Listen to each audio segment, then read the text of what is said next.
therapy. My name is Victor Lloyd. I am a contract worker for the Center for Cognition and Recovery. And at the Center for Cognition and Recovery, we do two programs that we do training in. The first one is Cognitive Enhancement Therapy, which you'll learn about this presentation. And the other one is called SPRT, or Special Populations Response Training. We've got a brochure about that, and I can see that most of you got a brochure with the little thing added. If you did not get one, what that is an advertisement for a symposium that we are holding on November 1st, it's Friday. That symposium is a 2-hour presentation of very basic de-escalation and crisis intervention skills when you're interacting with people who fall into the categories of what we call special populations, which include mental illness, Alzheimer's, autism spectrum disorder, PTSD, suicide. They're very basic, but very important de-escalation skills. We're offering 2 continuing education credits. If you attend that, if you're in Cleveland, you can attend in person. If not, you can register and attend online, live online. I have, as my little mini bio there says, many, many years training law enforcement and other organizations about crisis intervention and de-escalation. And we decided a few years ago that the true first responders are not the police, they're not the EMTs, they are you. Because very often, you or family members or friends or the person sitting on the bus or the person in the hospital or the person in the grocery store or at church are the people who are responding first, right? Someone is having a crisis and you're going, oh my God, what do I do? Well, this symposium will teach you what to do. You are the first responders. And so if you work for an organization where you feel that might be helpful for your folks, sign up and sign on to get continuing education credits.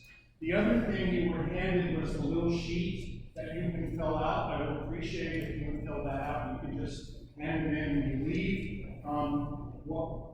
We have a regular webinar, free webinar on both of our programs every month, and that's all we send out to your email, is an announcement about the webinar. So if you'd like to learn more about the other program, you'll get a notice about that.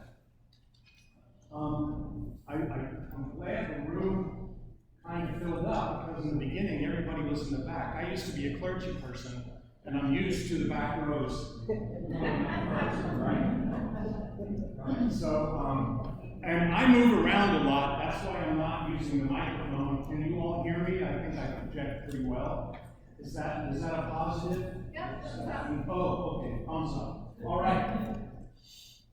So I want to begin with a very short video,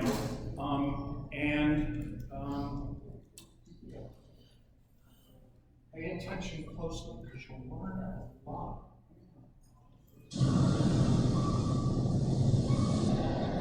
Speaking of having it all, where are you? To the beach. Stop walking, Jerry. Just stop walking. What is it that isn't working? Why did it all turn out like this for me? I had so much promise. I was personable. I was bright. Oh, maybe not academically speaking. I was perceptive. I always know when someone's uncomfortable at a party. It all became very clearly sitting out there today. Every decision I've ever made in my entire life has been wrong. My life is the complete opposite of everything I wanted to be. Every instinct I had in every aspect of life, being something to wear, something to eat. It's all wrong. 2 hot sauce, coleslaw, cup. Yeah. No, wait a minute. I always have tuna on toast. Nothing's ever worked out for me with tuna on toast. I want the complete opposite of tuna on toast.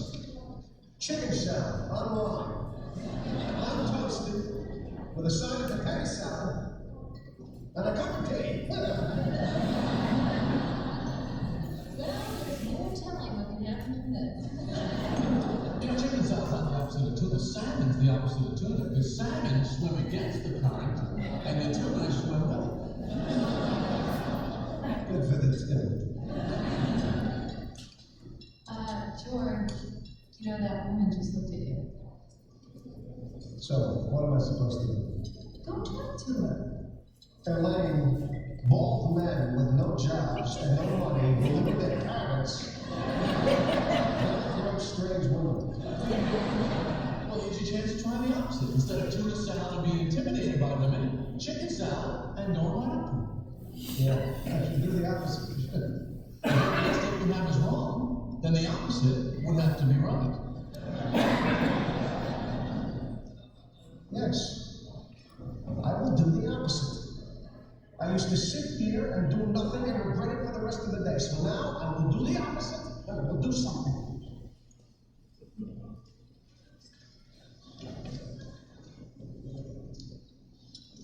Excuse me, I couldn't help to notice that you were looking in my direction. Oh, yes, I was. You just ordered the same exact lunch as me. My name is George. I'm unemployed and I live with my parents. Oh, it's really hungry.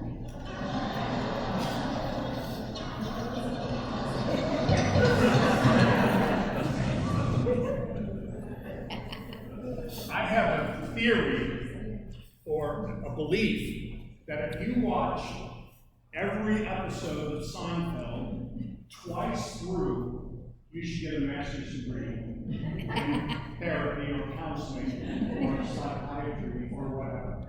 It's amazing. I love that video. I don't know if you remember that particular episode. That also happens to be one between whether it was a pick or a scratch. We use it in the CET program when we talk about perspective taking.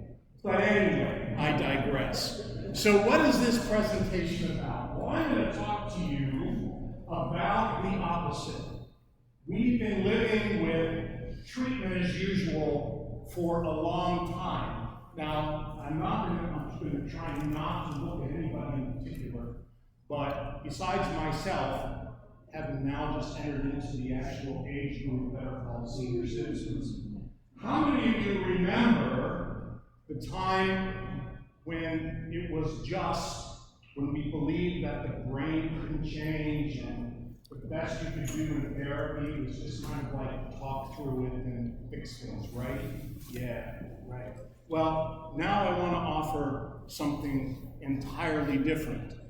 Treatment as usual basically said, people are where they are is where they are. They come to us with schizophrenia, we learn their baseline, and that's pretty much it, right? I mean, we might be able to teach them some skills, we might be able to help them, we might move them around a little bit, but it's basically where they are is where they are. And the medications that they take, that we work so hard at helping them to remember to take their medications, that's helped keep them at baseline. I worked for a short time as a case manager for an agency, and that was my sole job, was to go around visiting people to make sure they were taking their medicines because we wanted them to stay at baseline. We didn't want them to decompensate. What a scary word that is, decompensate. And any progress that they would make was kind of seen as extra. Well, what cognitive enhancement therapy you're going to learn says that no, it improves cognitive skills like focus and attention and memory and problem solving and all those things. It re-socializes the desocialized, and it's literally physical therapy for the brain. In fact, we use the analogy that CET is like going to the mental gymnasium. Is that what you're going to do is strengthen your brain through exercise and through working out That's what we do. Our people come to us and we work out together. But first, let's do a little background on where this all originated and what it's all about. Well, you tell me, what did we believe about the brain not too awful long ago, like 50 years ago, maybe 40 years ago? What did we believe about the brain? Anybody? If you injured it, it would do no hope. Right. If you broke it, it's broken. Right? Right?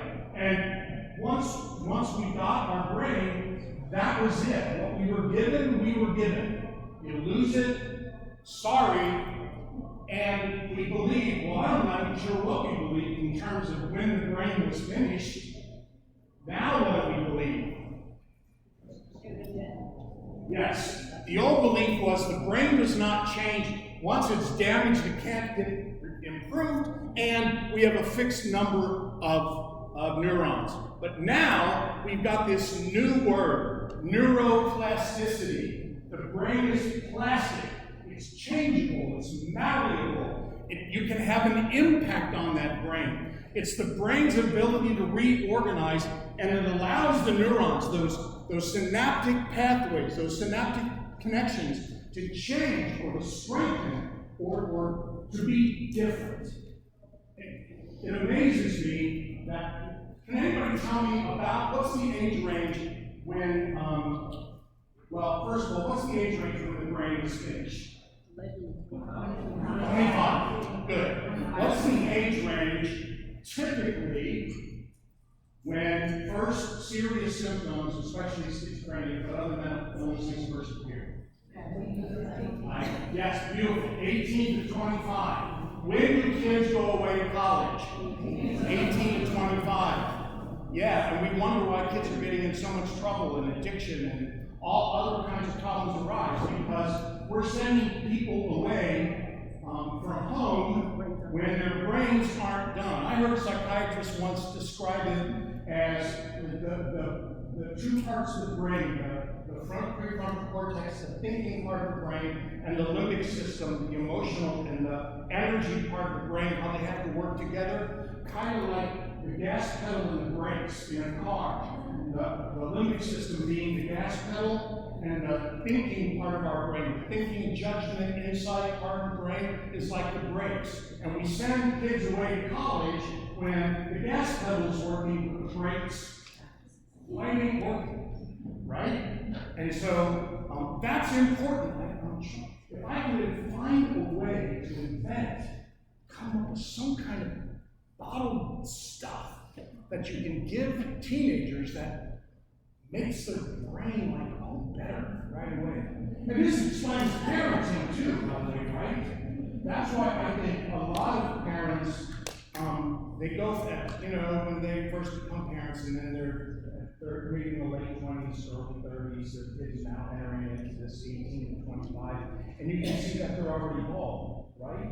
And that's not because of any hereditary, that's because of parents are pulling parents. And that explains the behavior of people. But what we're going to talk about is how do we fix that? How do we change that? And although it's still controversial, a lot of neurologists say that the brain continues to produce neurons, even into adulthood. I read one study that said up to 1,400 neurons that the hippocampus produces per day. I read other articles that say, no, maybe not. But the reality still is, the point I'm making is the brain changes. Cognitive remediation is based on neuroplasticity. Does anybody know what cognitive remediation is? It's like brain games, they're kind of enhancers. Yes, it's brain games, it's brain exercises. Cognitive remediation improves these neurocognitive skills. And examples are like these. This is probably the one you've heard most, right? Lumosity is the one that's advertised. There are a lot of fake ones, there's a lot of garbage out there online, but these are among the great ones. In CET, we use a program called Neuropsych Online that has cognitive exercises. So, with that in mind, when we think about schizophrenia, and I'm just looking at schizophrenia because when CET was originally developed, that's what it was focusing on. Medications can address the positive symptoms, which include things like, what? Yes, delusions, hearing voices, things that are added. Did you ever kind of like think, wow, those are really dumb words to use? Like, oh, you've got some negative symptoms, things that are missing. Oh, okay, flat affect, and some other things that are missing. But you've got some positive symptoms too. Oh, cool. Sorry. So, the positive symptoms include things like hearing voices and the other hallucinations. You can hallucinate in all 5 senses. I think you probably already know that. But CET was developed to address the negative and what I now call the cognitive symptoms of schizophrenia. Things like cognitive deficits. Let's go back just for a second and let's make sure that we understand the words that we're using here. Cognitive means thinking. Right? Enhancement means to make better.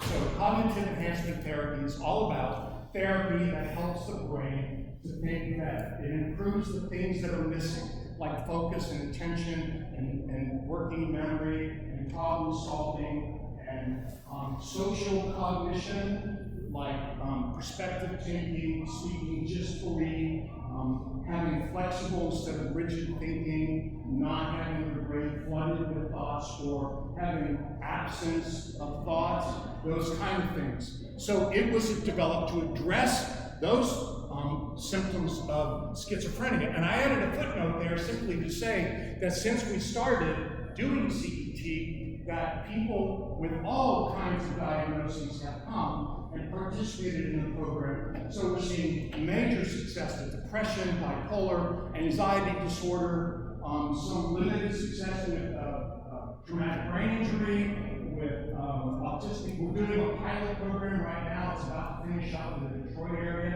having just folks who fall on the autistic spectrum participating in the program. So we're going to come out with a whole new manual that is directed just towards those individuals.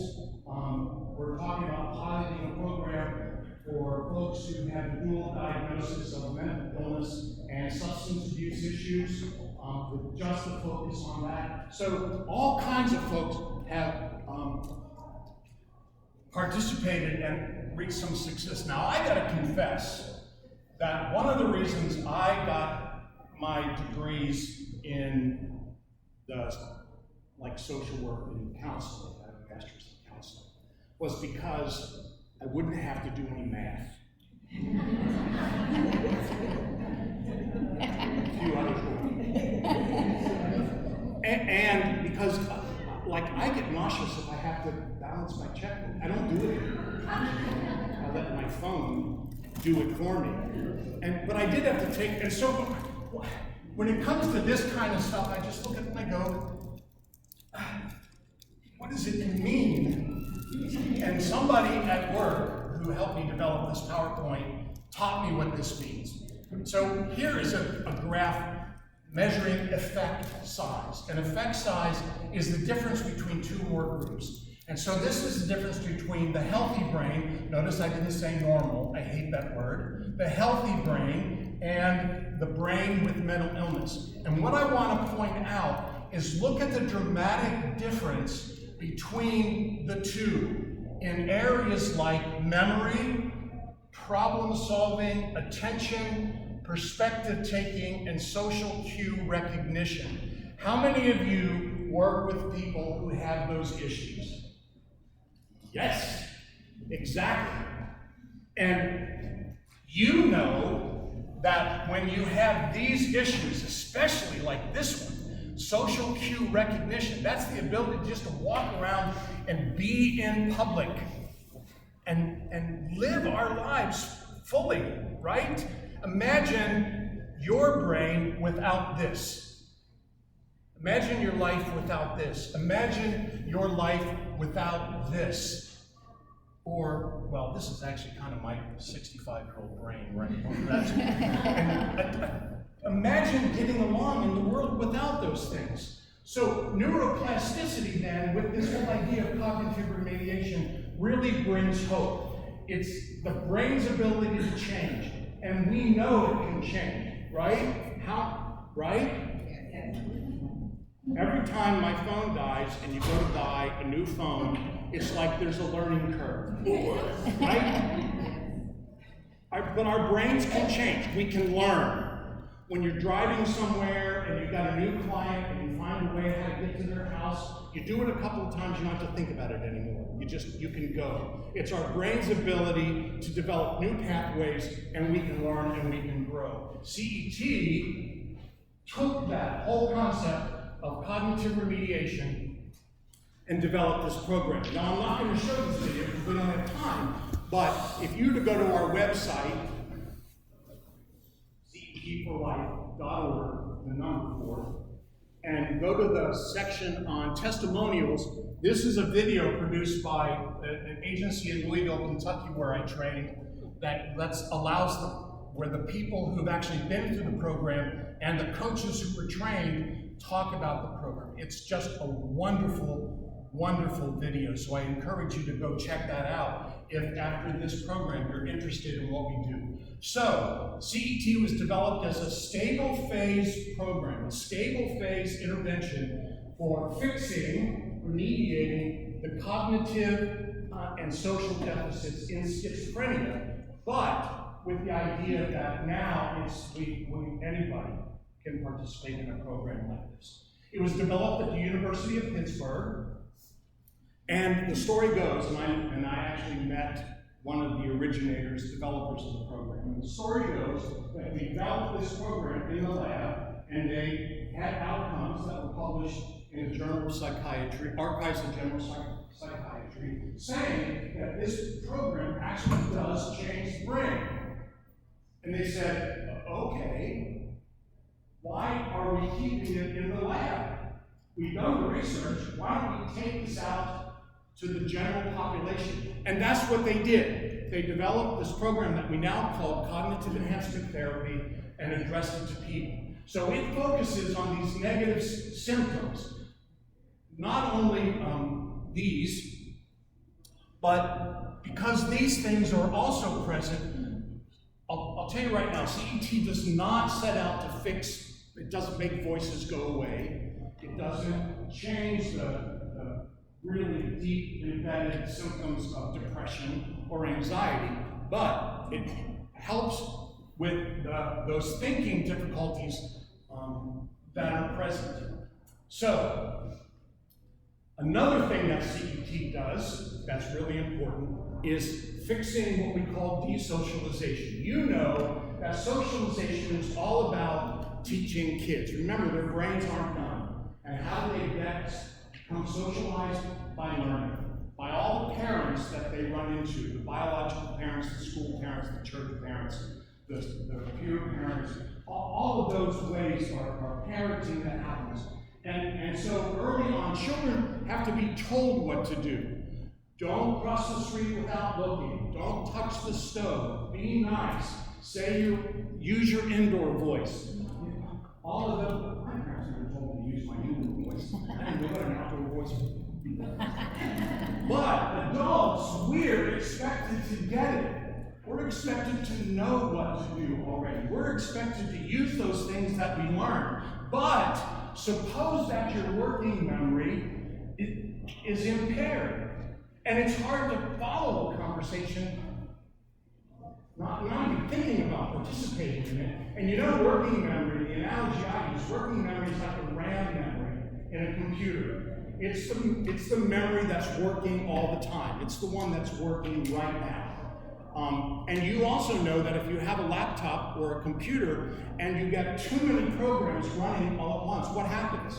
It slows down. It's the same with working memory in human beings, is that when we get flooded or just confused, that's why a lot of studies, research is showing now that this whole idea of performing more multitasking isn't what people think that it is. That multitasking becomes more difficult the more things we try to do at a time. So suppose that our working memory is impaired, or suppose that your thought processing, or another way, what we call brain speed, is slowed down, and it takes extra time, extra effort to process what you're hearing and then respond. Clients that have that, right? Yeah. Suppose you can't even trust your own judgment because of the impairments that come with the brain, with mental illness. I know I live with clinical depression, and I know that when I have had depressive episodes, it's not that I'm dumber, it's just that my brain doesn't work as fast, right? And the same thing with anxiety attacks, or the same thing with schizophrenia. It's not that their IQ goes down, it's just the brain's ability to process is slowed down, and the ability to do more than one thing at a time. So then what happens? If these adults don't get it, people walk away. And when people walk away, socialization stops. There's no interaction. And learning stops. And strange behaviors grow. And then what happens? People become desocialized. Those dysfunctional rules are established. I have worked with CET groups in at least 3 in inner city Detroit and other places. And it doesn't matter whether it's inner city or not. One of the saddest things that I experience every time I train a group, train mental health professionals to conduct CET, is meeting the clients who are just desocialized. You know, and hearing the stories about how their families, it's not that they're not sympathetic or empathetic, it's just they don't know what to do. And so, well, that's just Uncle Joe. That's just the way Mary is. You know, just leave her alone. Because if you demand too much or ask too much, that upsets them. So, and unfortunately, that's what happens in therapy, or at least at a lot of mental health agencies that I've worked with. That seems to kind of be the just let them go. We'll get them into an apartment and we'll visit them 3 or 4 times a week and make sure they're okay, make sure they're cleaning and eating well. But you know, yeah, they're a little odd and they say strange things, but that's just them. And so the dysfunctional roles get reinforced, it becomes familiar, and it becomes even worse, it becomes comfortable to them. And when we get people signed up for CET and they start participating, that's what we see emerge right away. I can't, I won't, I don't know how, I don't like that, when we're asking them to think differently. And when you start seeing that change, you know you're having an impact. And then no learning about the generalized others. So now what? Enter cognitive thinking improvement therapy. So let's talk about some of the basic components of CET. There are 5: rehabilitation, structure, education, re-socialization, and practice and humor. So I'm going to take just a quick glance at each of these to show you what we mean by that. CET rehabilitates a person's ability to pay attention, their memory, working memory, and problem solving. And we do that through a number of things. One of the things I'm going to show you in just a second, maybe I should edit this and put it here, is we have a mantra that we use in training in CET, that is, everything in CET has a purpose. Everything. There's nothing that we do in this program that doesn't have an impact. And so they come together and meet and do computer exercises for about an hour, and then they meet in a therapy group for about an hour and a half after a break, and they do things like learning note-taking, taking turns being chairperson. We develop a coaching plan and a group exercise, which I'm going to talk about next. But all of these things help learn better attention and focus things. For example, volunteering to be chairperson. In the group, someone volunteers to be the chairperson during what we call the homework time. They're given homework, and then the next week they present the homework to the group, and the chairperson is responsible for helping that to run smoothly, like calling on people raise their hand. Even raising your hand, you got to remember, right? Memory. got to know what you're going to say, focus and thinking, all of those things. And so the chairperson is the person that keeps track of that, which is what? Focus, memory, attention, concentration, all of those things. And a social skill, because you know how to interact with people, right? I had a woman when I was training a group in southwestern New Mexico who absolutely refused to take her turn. So everybody else had volunteered. She was the last one. It was her turn, and she didn't want to do it. And so we just encouraged. You know, your coach will sit next to you and all that. Finally, she gave me that, and she did. And she actually did a pretty good job. And I asked her right after that section of the group, I can't remember her name, Mary, what did you learn? What did you just learn? And she paused for a moment and she said, I learned I could do it. Very good. Everything we do in CBT has a purpose. I think my PowerPoint is haunted. That's supposed to be up here. So one of the group exercises is an exercise called word sorting. And when I have more time to present, I actually do this exercise. But what we ask is that 2 people in the group are called upon to come up and do this exercise. And what you have to do, first of all, is take all these words, these 20 words, and divide them into 5 categories of 4 words each. Can anybody tell me just by a quick glance what one of those might be? Colors. Another one. Birds, right. Things in nature and food things, right? Okay. Then, when they think they're done, and we don't tell them that they got to do it again, they're real happy with themselves because that is kind of easy. We say, now, divide them again into 5 columns of 4 words each. Anybody want to take a wild guess what they might be? What are the categories? Colors, yes. And so it'll be white things, green things, yellow things, white and red, whatever they are. Now, this exercise is not just a fun game, but it's a challenge to brains that aren't used to abstract thinking. For example, where would pepper go? Black? What else? Red? Green? White? It could go in any of the columns. So now, you gotta think. You gotta come up with a strategy that's gonna help you to fix that. And while they're doing that, their brains are what? Lifting weights. They're exercising, right? What about Earth?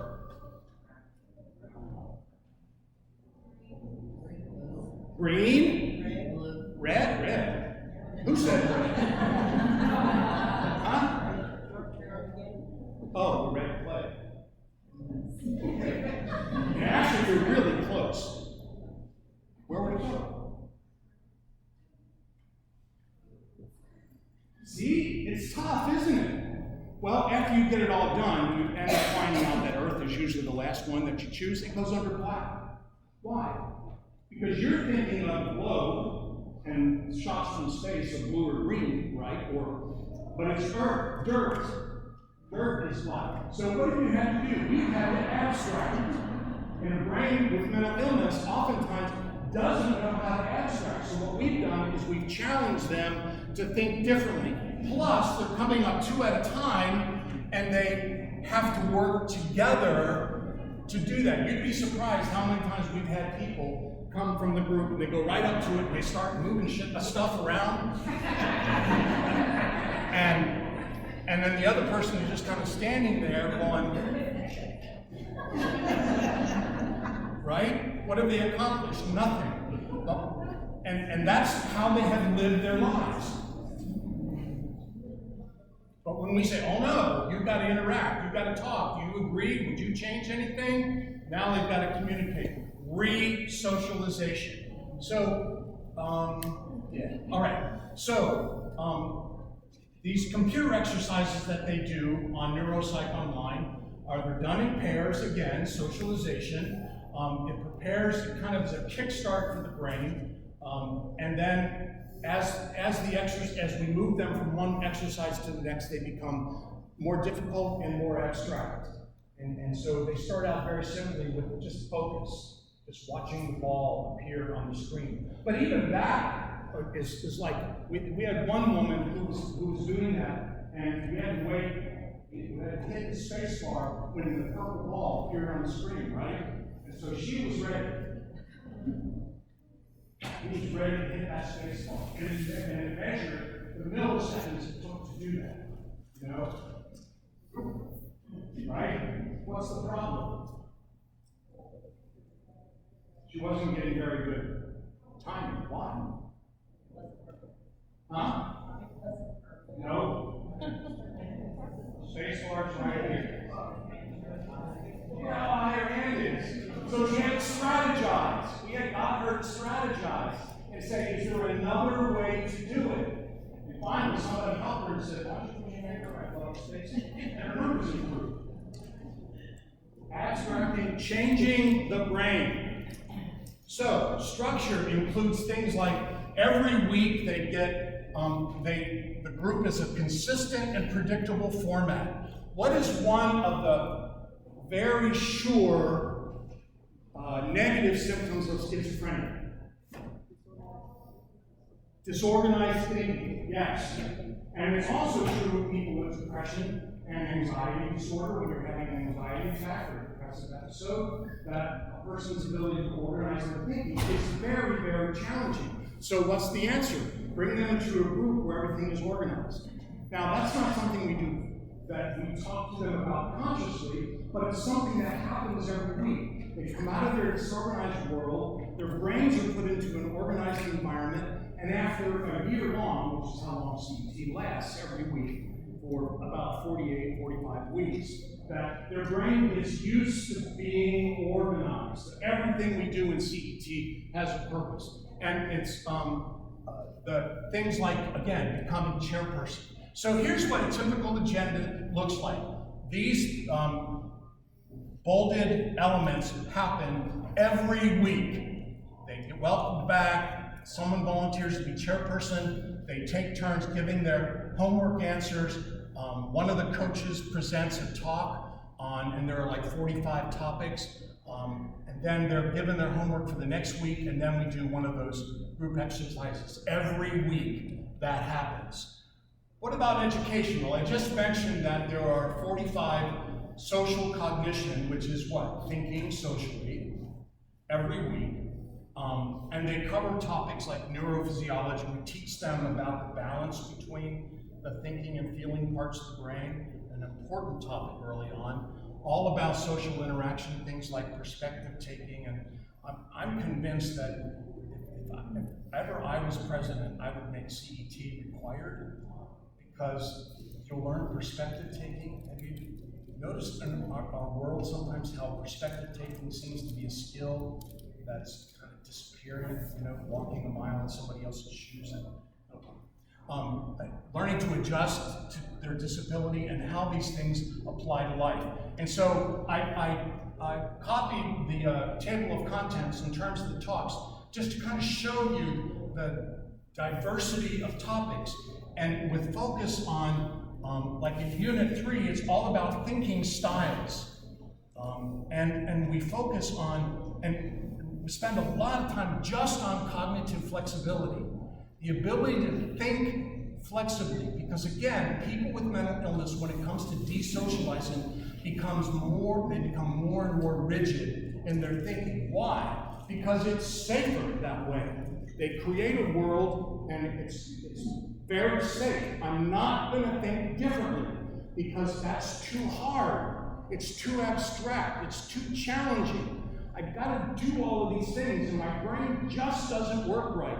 So it's easier just to be rigid. And we talk a lot about, and a lot of their homework is about cognitive flexibility. And then we spend a lot of time, this is my favorite section, on perspective taking. The three kinds of perspective. First person is my perspective, second person is your perspective, and third person is the group perspective. When I'm interacting with somebody, you become the third person perspective. What is the group doing or saying, or how will the group react if I do this or I don't do that? So riding on the bus, the third person are the other writers, right? And so an important, very important social skill.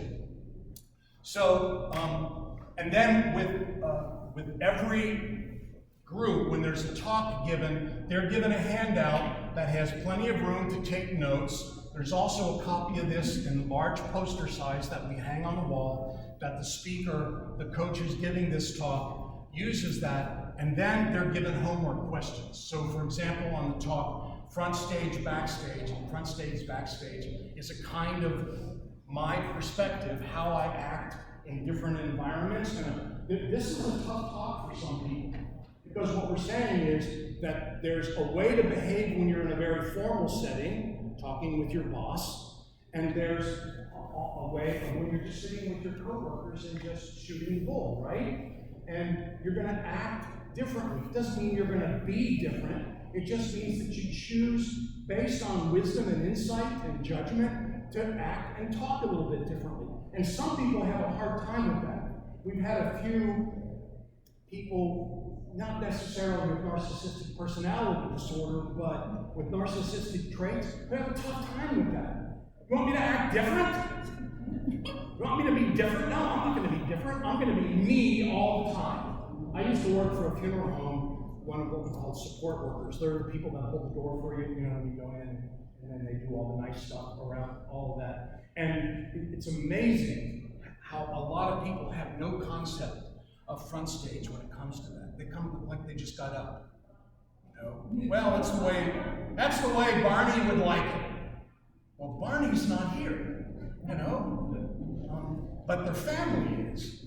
So how do I act differently and make the decisions to act differently? So we ask them to think about times when they've been in this situation and what difficulties you might experience in the shift. In other words, again, we're inviting them to think. And then we do follow-up questions. And follow-up questions is the toughest part for coaches to learn how to do, because many of them are therapists and case managers and all that. And they're used to sitting down with people and saying, well, how did that make you feel? How would you feel differently now? And that's all good. Therapy is good, all right? But we're not doing that kind of therapy. We're changing their brains. And so we're asking them, how do you think about that? And in thinking that way, how did you get to that thinking? What process did you use?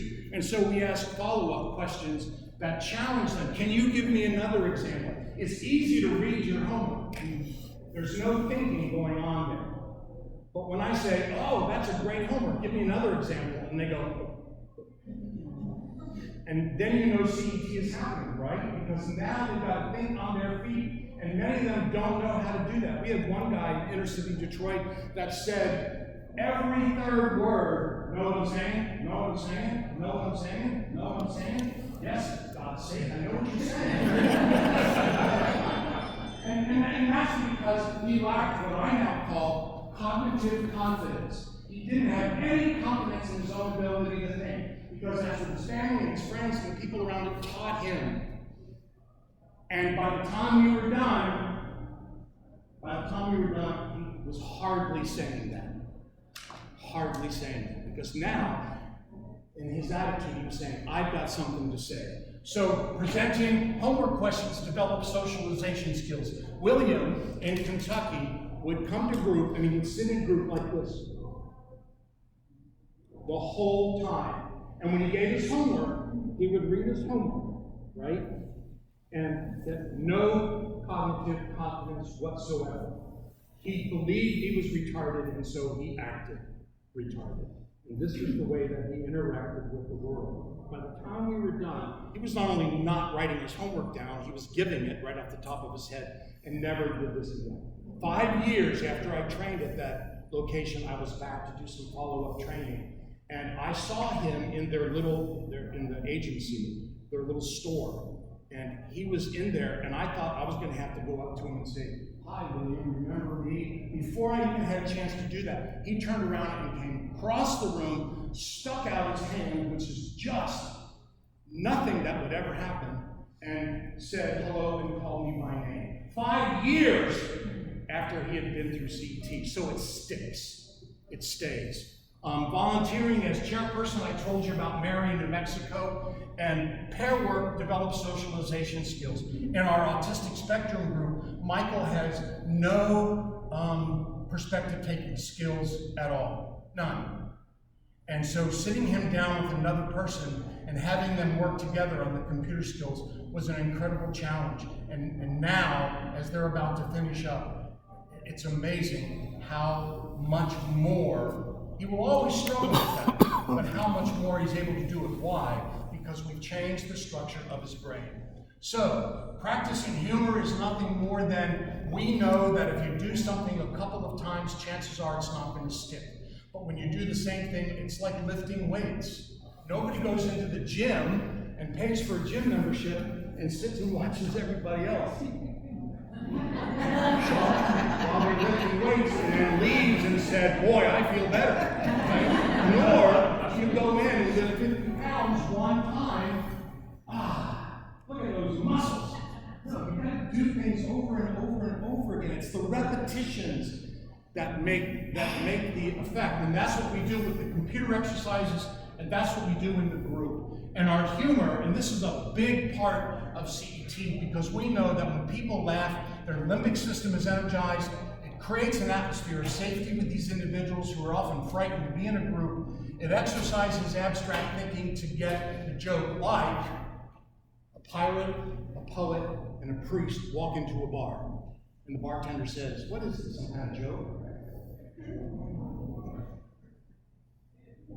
Nobody gets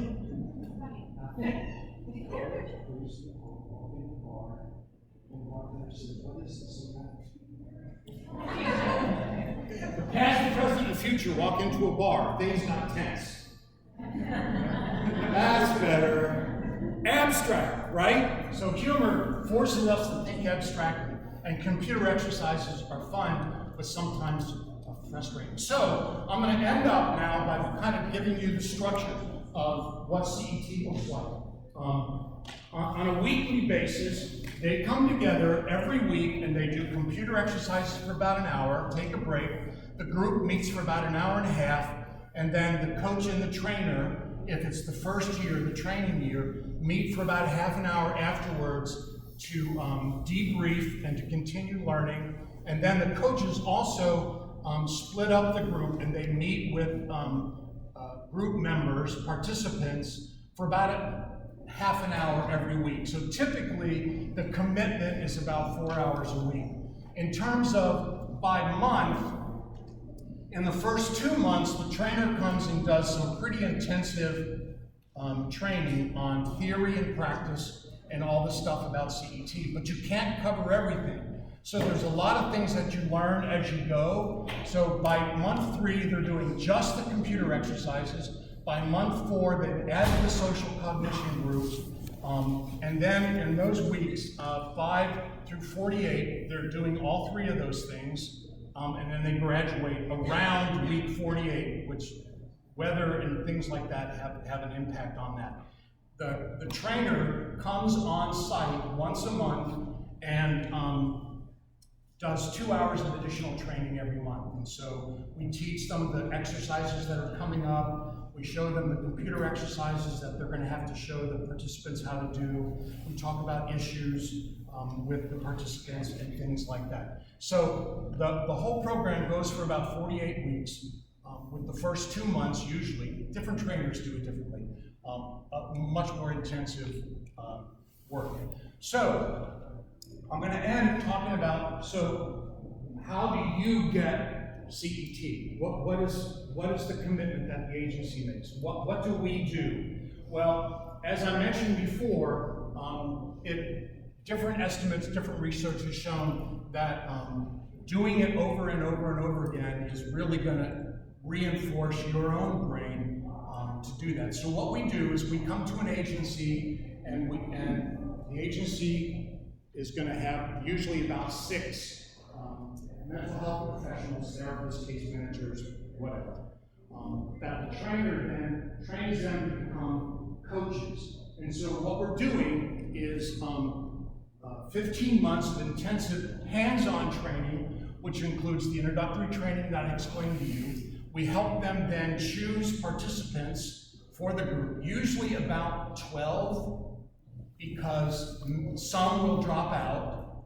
7 or 8 is the ideal number, because it leaves plenty of time to do everything. And then the trainer comes once a month to do further training, but in the weeks that the trainer is not on site, like I couldn't go to New Mexico every week, but in the weeks that I wasn't actually there, then we do through video conferencing that I'm actually, you can see me, I can see you, we can interact, and I participate in the group, only it's over video.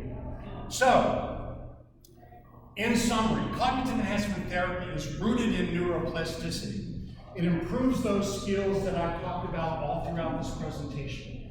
It moves people from being desocialized into re-socialized. Its components include those 5 things: rehabilitation, structure, education, re-socialization, and practice. It's comprised of computer exercises and the social cognition group. Meets for 48 weeks, and you get training throughout the year. I'm going to end with two of my favorite stories. One is about Richard.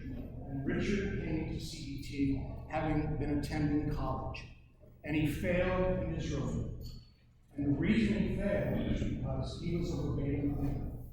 He wrote down every single word the professor said. And he also tape recorded the lectures so that when he went home, he could listen to them again to make sure that he got all the words down. Now, he failed miserably, right? By the time he finished CET, one of his goals was eventually someday to go back to school. He went back to college and he ended up on the dean's list. Why? Because now he was a just full listener.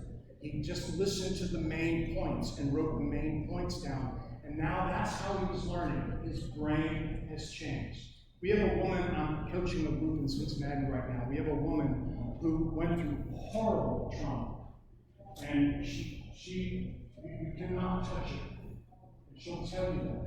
Touch her, she just says, "Oh, don't touch me." We are about a little more than halfway through. I'm her coach. She has reported to me that a friend that she hadn't seen in a number of years asked to give her a hug, and she let him. That is unheard of in her life because of the PTSD and the depression and the anxiety that she suffers. It's just amazing how her life is changing. And again, I have no doubt that it's permanent. So, that's CET. Do you have any questions? Yes, ma'am. I'm just curious about the maintenance after therapy. Oh, after the year? Yeah. Almost every agency that has ever done this adopts a program that we just call post-CET. We have a program that, with a manual that goes along with it, that you can